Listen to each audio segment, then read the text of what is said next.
Hello everybody, welcome back to our YouTube channel. Today in this video I am talking about Meta Materials stock. In this video I am talking about stock pros and cons and technical analysis and latest news about it. Stock is trading at $0.20 with 0.41% positive in a day.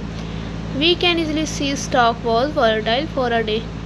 The volume of stock was recently at all-time high. So the fundamental stock is better for today. Before buying and selling the stock, please consult your financial advisor. Today's video is done. Thanks for watching. Please subscribe my YouTube channel and like the video and also comment over related queries.